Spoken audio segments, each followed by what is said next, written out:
So here's the second thing I want you to do. I know we're becoming a cashless society. The need for cash is diminishing. And I get that. And there are more and more places where I go to now that have little signs that say we are cashless or we only take cards or something. And I get why they don't need to deal with money. It can be dirty, lots of coins, and some people can't count. And the less we use cash, the less we'll be able to count.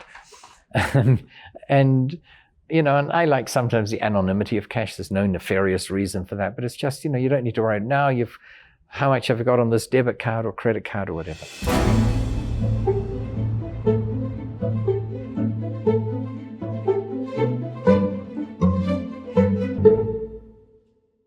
So when I have a big event, sometimes I'll hold up some money. I'll say, listen, I want to do an exercise here. So I'm going to say something and I want you to act on what I say. Have I done this? Yes. Have you all seen it? Yes. Well, you know it then. You know where I'm getting at.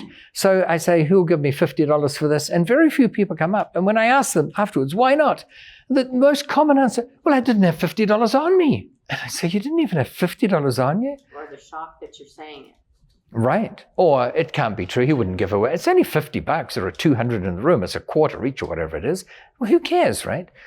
But they say, no, it can't be true. Sounds too good to be true. It wouldn't happen. So I challenge them. And the reason they don't have money on them is they're scared they'll spend it. In other words, they go into a shop and they all have credit cards, but for some reason, if they have cash, they'll buy that extra pair of shoes. But if they don't have cash, they won't buy it. I don't understand that logic. Or they're scared they'll lose it, like they'll misplace it, or they'll put their purse down and then walk and leave the room and it's gone and there's $4,000 gone, right? Or they're scared someone will steal it from them. And my answer is, if you don't have $50 on your person because you're scared someone will steal it, or you're scared you'll lose it, or you're scared you'll spend it, how will you ever make $1 million, let alone 100 million? If you don't trust yourself with a lousy $50, how are you ever going to make it big? Now, it's not an absolute, guys. There could be reasons. You could have just bought a girlfriend, I don't know if you're married or not, but a girlfriend, a $3,000 gift and all your cash went. So there are times when you're not going to have it. There are times when I don't have cash on me. But in general, I like to keep it loaded up. So the end result of this is I encourage people to carry cash around on them. Not forever. I don't know how long you've been doing this. It's multiple months, I take it. Yeah. So I say for the same 30 days that you say this more empowering belief every evening before you go to sleep and every morning when you wake up, for that same month, carry an amount of money on you that is just on the edge of being scary. So, for most people in an audience, they're not at a mastermind event already, holy smoke, carrying $1,000 on them, that's scary. Right? Why would I do that? And some say, I don't even have $1,000. So you've come to the right event. We're here to teach you how to have it. But for someone like you, did you say 300, 400? So $1,000 is just not much more. It's 2-3.5 times what you've got, whatever. So maybe you should do 2,000 or 3,000. Not 100,000. That's a bit, no, that's silly because, Yeah, and that's, that's ridiculous. I don't think there's any marginal benefit in doing 100,000 versus. But I encourage all of you, starting on Monday, if you don't have access to your ATM or whatever, just for a month, figure out what your more empowering belief is and say it every night and every morning in front of a live person, and then carry it. You don't need to do this, Shannon, obviously, but carry a large sum of money around on your person, and you'll see something will happen. By the way, disclaimer, I always say this, if you do get mugged, or you lose it, or you spend it, it's not my fault. You can't come to me, right? That's part of the exercise. Otherwise, you wouldn't be inclined not to worry about losing it or spending it or whatever. But I think many people find for the first time in their lives that they trusted themselves with $1,000 or $2,000 or $4,000, and nothing happened. It was okay. And again, at a subconscious level, this changes people to think, maybe, just maybe, I can do the $1 million or even the 100 million. Because we've got these tapes going on over and over in our mind that are inhibiting us from getting to that level. Right now, I'm reasonably optimistic. Is it a done deal? Absolutely not. There are 100 things that could go wrong. But this is a hot lead to follow. And imagine if we had 10, because we only spent 2 days together, right? Mm-hmm. Imagine if we did this 10 times a year. I'm not suggesting we do it. And we had 10 leads like this, and only 30% of them worked. I'm excited about this. I'm more excited than if we found a gumball machine around the corner that we could buy for $50 and place it and make, $3 a day or something. So everything in life is attitude. Our attitude determines our altitude. It's mindset, as Casey keeps saying, and it's incumbent on us to keep our mindset in check. So, several times a day, ask yourself, what is my attitude right now? Where's my mind at? What am I thinking? Am I optimistic or pessimistic? And it's difficult sometimes to stay on the correct side of optimism. And, I love it here. I live here by choice. I think you all know that. I've got multiple passports just through birthright and family and all that. So I can live in any of 48 countries, no questions asked. And I choose to live here. And I love it here. I love many things we discussed on the fact that you can fix mortgage interest rates for 30 years, 40 years, and in Canada shortly 50 years. I love that.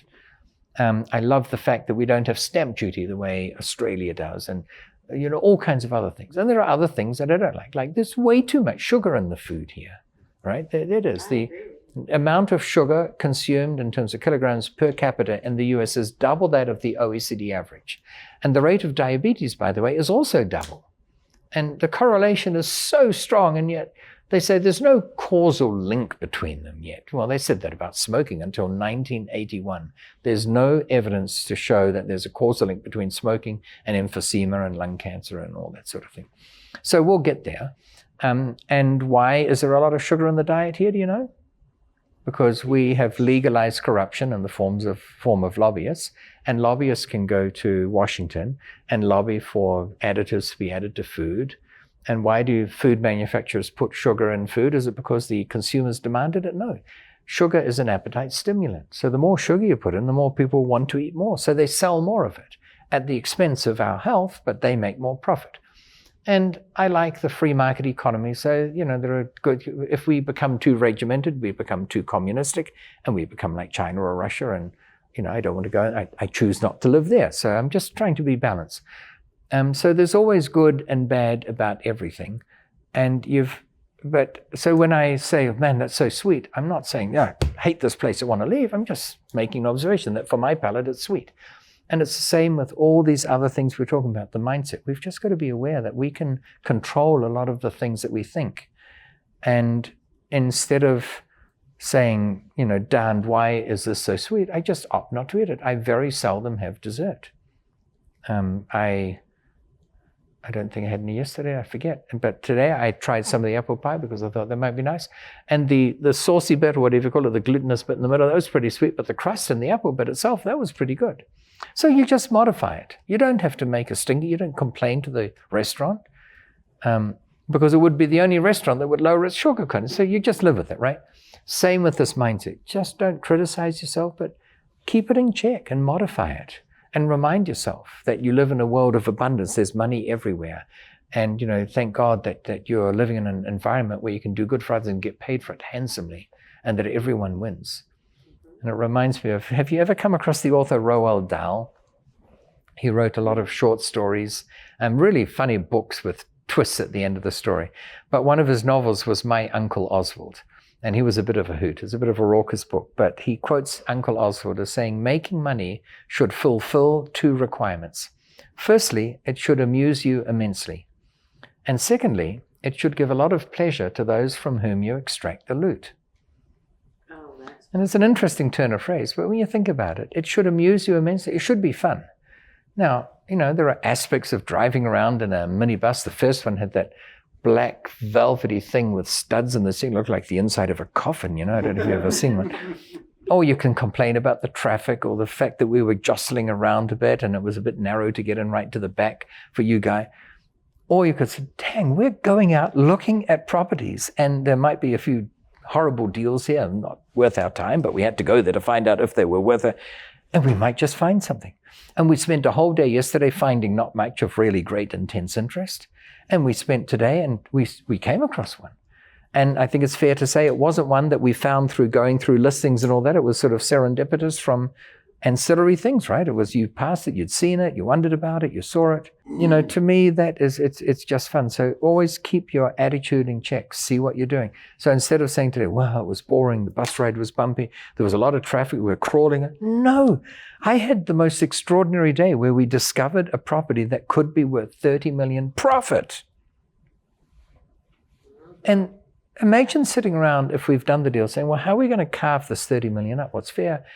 Who put how much cash in? Who put how much thought power in? That could be a frustrating discussion, but it'd be a fun discussion, right? That's kind of cool. Great to have. Yeah. So the reason why I wake up full of optimism and excited to get started in the day, because I don't know what's going to happen. I think you get the sense I lead my life without too much planned. I guess I have a lot planned. The long term is all planned, but minute by minute, I don't always plan because it shuts you off from the serendipitous, the unexpected. That's why when I travel, I've told some of you over dinner and that, but often when I go and see my mother in Malta, and I've brought my daughter along every year since she was born because my mother can't really travel anymore, and she's stuck on this tiny little island, a beautiful island in the middle of the Mediterranean. So if we don't go there, we don't get to see each other. But instead of flying directly to Malta, we can go Phoenix, London on BA, and then London, Malta, and boom, we're there. We'd pick a city in Europe, literally at random, and we'd fly there, and then no itinerary, no reservations, nothing. We'd make our way overland, boats, planes, trains, whatever, down to Malta. What an adventure. What a cool thing to be doing. And it's all attitudinal, because I have a lot of people say, holy smoke, you have no reservations?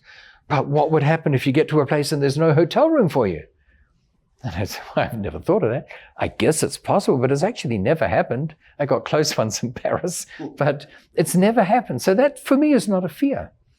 And but what if you don't know where you go? I said, well, I like not knowing where I'm going. Then you can discover things you would never have discovered. So you've got to decide, are you comfortable with uncertainty? And Tony Robbins talks about the 6 human needs. And 2 of them are that, on the one hand, we have a need for certainty. Where are we going to spend the night? Will we be safe there, or will it be an open door and anyone can come in and ransack the place? Will we have food and drink? Oh, we sure did on this trip, guys. But anyway, it was great. So, the need for security, and we all have that to a certain extent. And then another one of the 6 human needs, which is sort of diametrically opposed to this one, is the need for variety. Like, we don't want to do the same thing every day. We don't want to go to the same coffee shop every day and have coffee with the same person every day and gossip about the same people, because that becomes boring. So we need variety.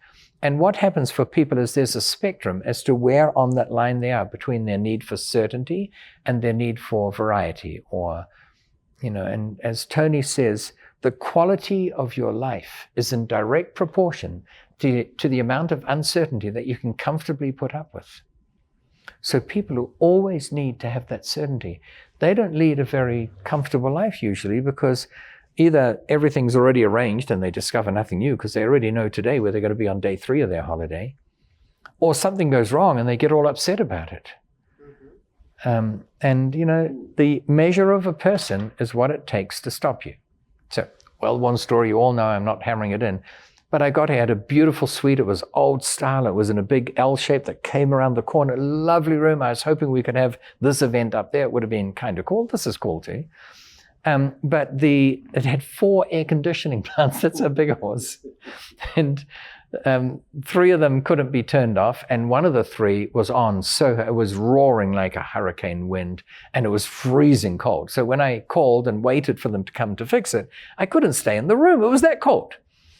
But was I mad at the hotel? Did I swear at them? I said, no, not. And it's not what happens to you that counts, it's how you react to it. I was blessed to have that room. And then they put me in a different room, which was a lot more modern. It was sort of 1950s style, very nice. A huge room. The living room was almost as big as this place. Did you get in it? It was huge, wasn't it? It was square, but it was almost as big as this. But there was an odor there. How would you describe it? It didn't smell good.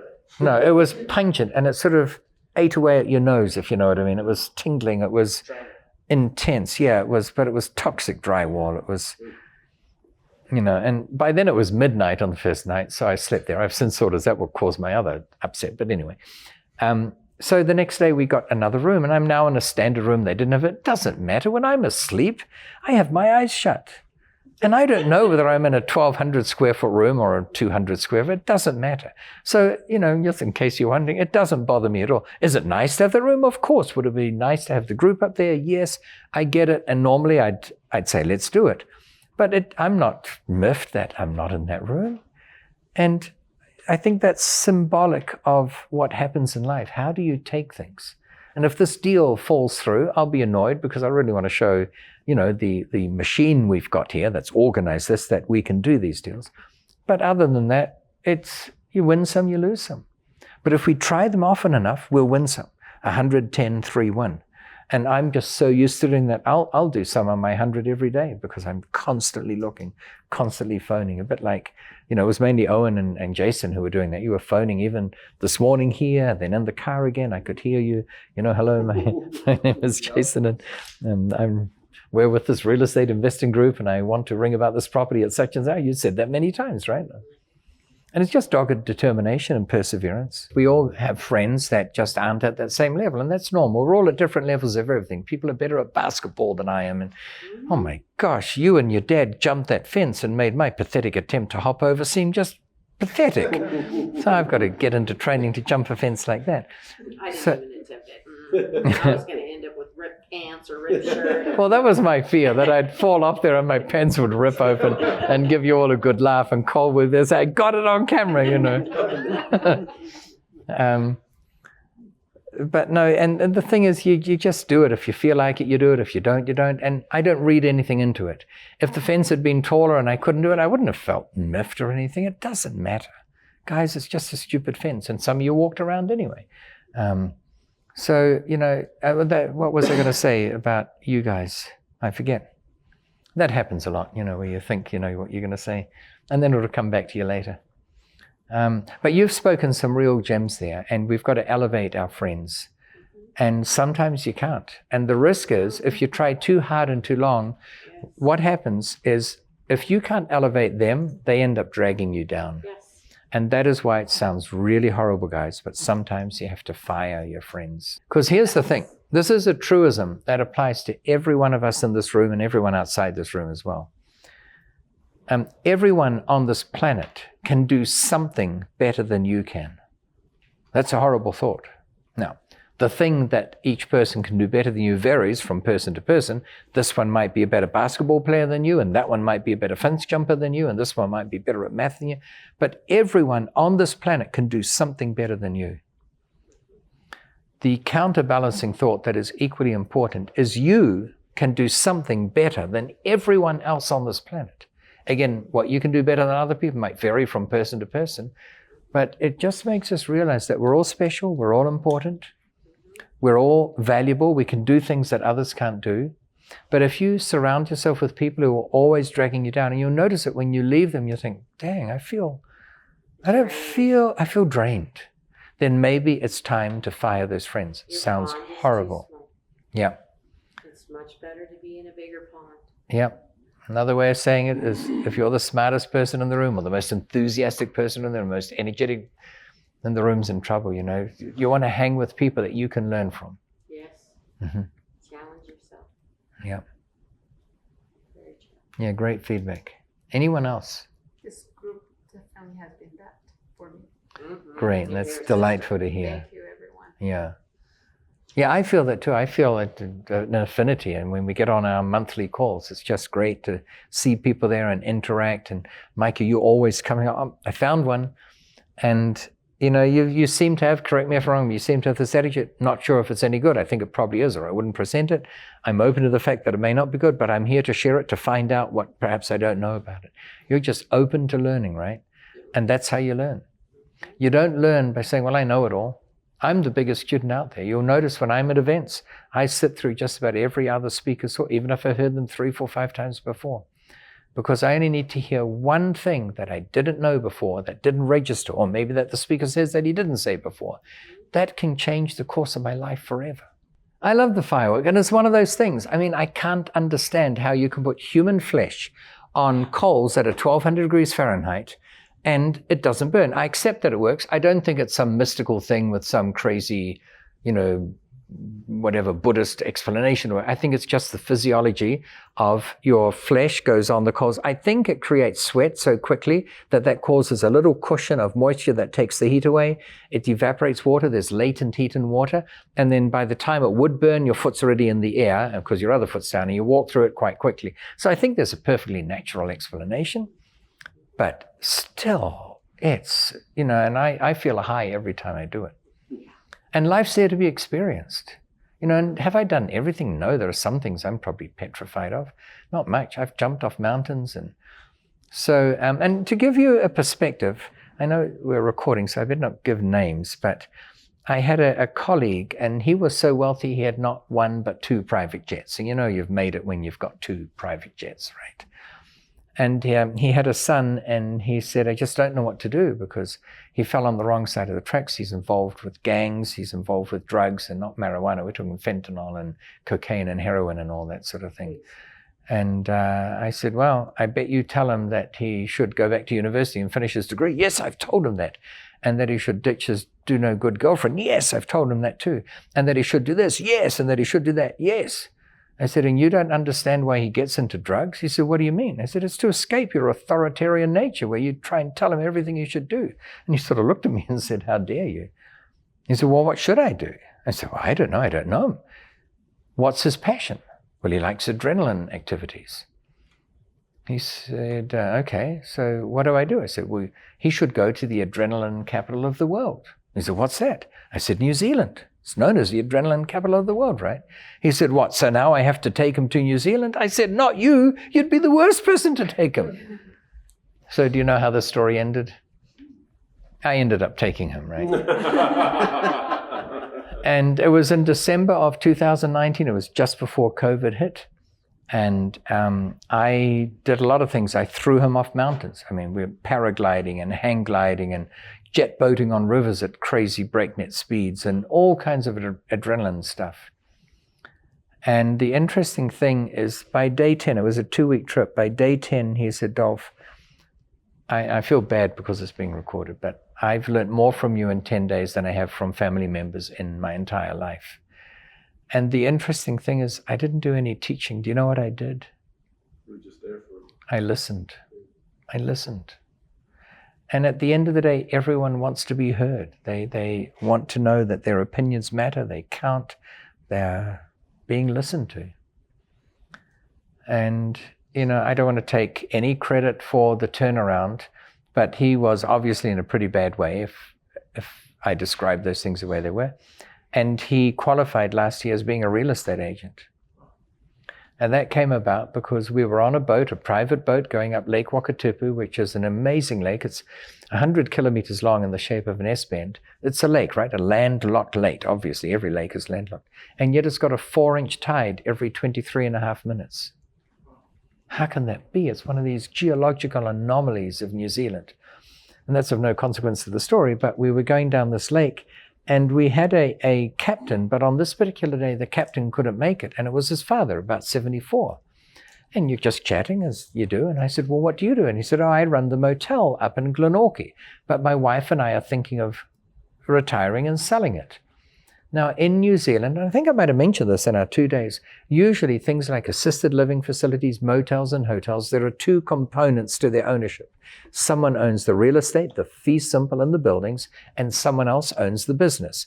And a motel up to about 50 units is sold with what's called management rights. You might sell a 20-year lease for an upfront fee of $200,000 and then $20,000 a year or whatever the numbers are to make it work for everyone.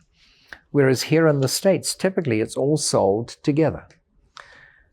Now, the advantage of having them separate is that the value of the real estate and the value of the business, usually when you buy them like that, it is more than if you buy everything together, because there are more people who can afford $500,000 for the real estate or who could afford $500,000 for the business than there are people who could afford $1 million for both. So if they sell both, the price is usually lower.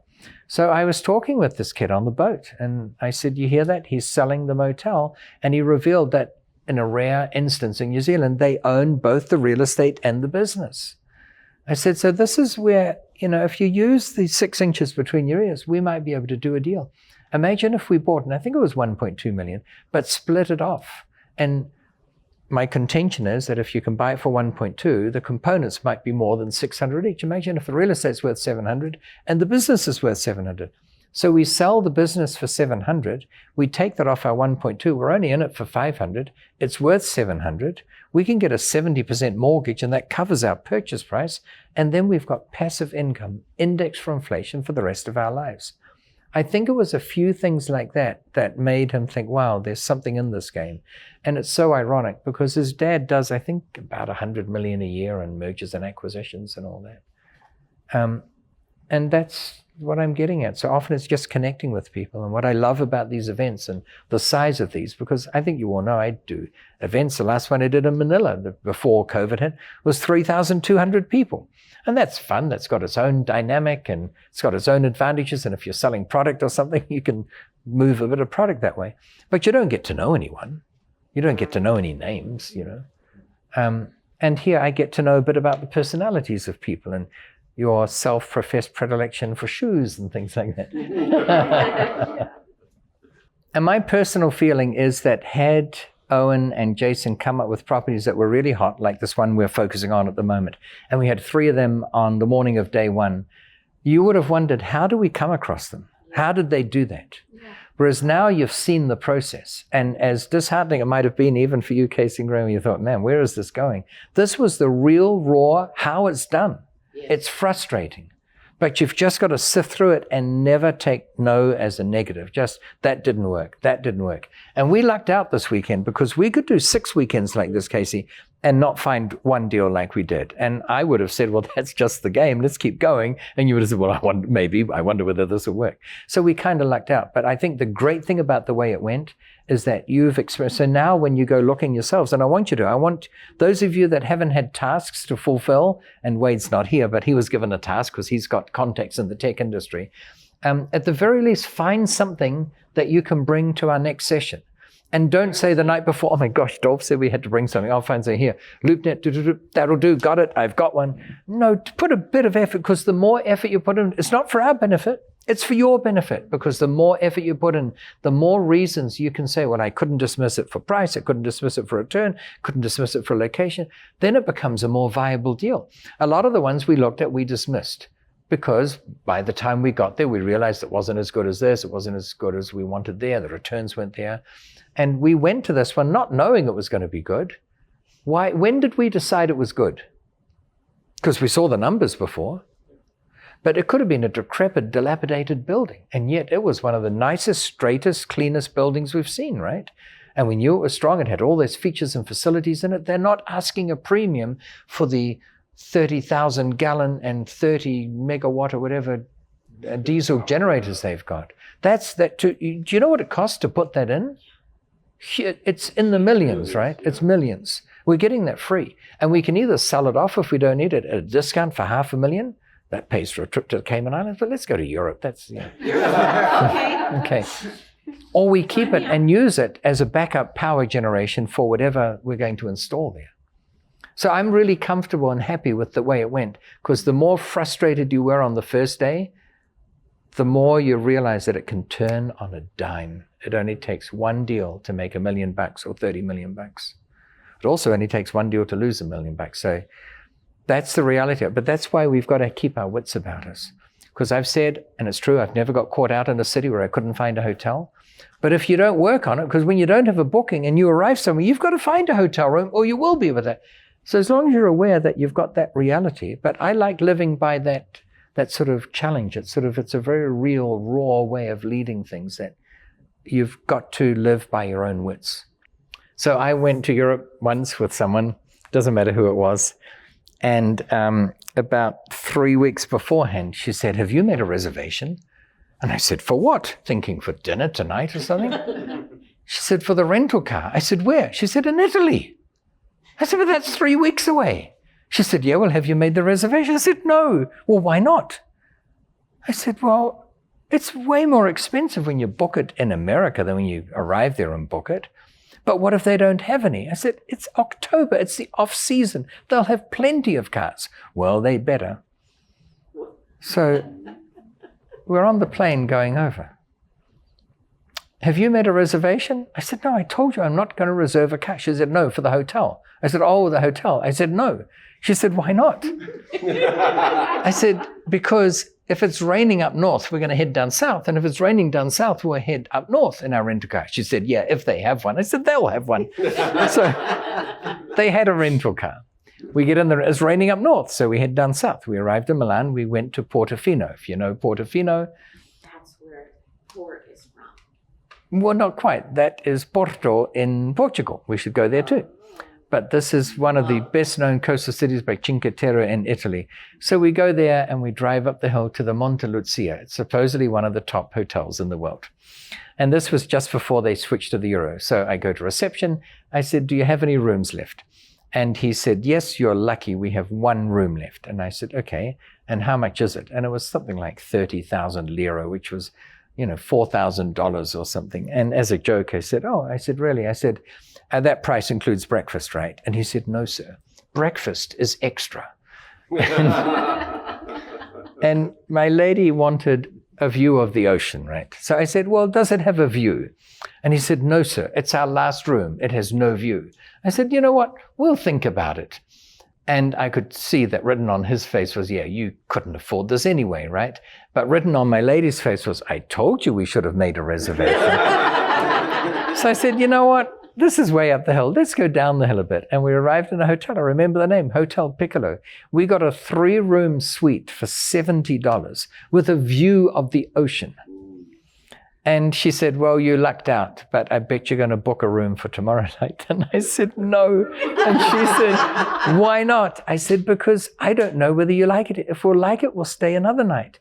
If you don't, we'll move on. And to keep the story short, by the end of 2 weeks, she was calling all her girlfriends saying, and we don't make reservations, and it's so good because this and this. She finally saw it. But people get it in their heads that you need to do things a certain way because that's how they've been brought up. That's probably what she had in her family, and it's the same for me. I'm not saying I do everything the correct way or whatever, but that's why I like learning, and that's why I like observing. How do other people do things? That's why I like going to other countries. And I spent 2 weeks in a Buddhist monastery, not because I want to become one, but just to see what's life like there. What do they do? And it's just being open.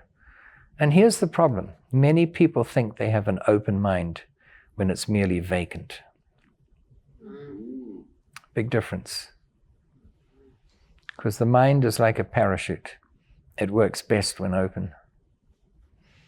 Not like that Irish parachute, a new invention, opens on impact,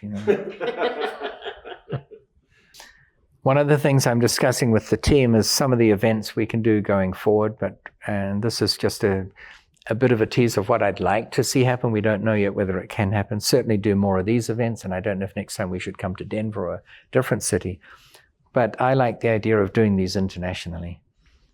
Because we only need to buy one property in another country and we've got a tax-deductible reason to go there once a year to check up on it. That's pretty cool.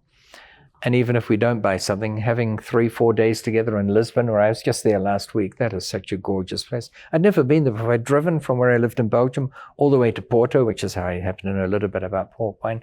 And it's ironic because I don't even drink wine. But the Mateus Rosé, the Mateus Rosé, I went to the place where they make that. That was kind of magical. And that castle they've got on the label on the front, it's actually the real castle they have there. So to spend 3 or 4 days in a place like that looking at real estate, I think would be just magical. And whether we do that in the context of we've made the 30 million, let's take 5% of that for those participants to go and do a trip like that or do a trip like that anyway, I'm open to it. Number one, just having him as a colleague that you can talk to anytime that you need to. You can get his advice. There's a world of confidence that comes from that. But you start to, and get ingrained in the experiences that he shares and really start to understand what he's looking for. And that is incredibly valuable. And you feel like, okay, I'm not missing the boat. I'm really understanding that I should be looking at these things and I know what they are. And I'm not just blowing in the wind, just trying to say, hey, that's a pretty property, or this one is not. And I can really see a deeper understanding of what those properties are. So what I would say to people who's interested in getting into real estate with Dolf, simple, do it. Because, he opened the world that I did not know, and the possibility that is there. And he's so accessible. He's so accessible, and he puts in, and he's a storyteller, so it's never boring. Like I'm sitting there drooling, just listening to his story, laughing. He makes it so much fun, but he also makes it so easy to digest. And having him there to coaching through the things that I would not know to look at is just invaluable. It's been an eye-opener. I've learned a lot about commercial real estate and how really simple it is, actually. If you look at it, it's a little slower than residential. He's taught us about cap rates and how to look at, the profitability of the deal, whether or not it's viable in replacement costs, and if that factors in or not. And it's just overall, it's been a really great experience.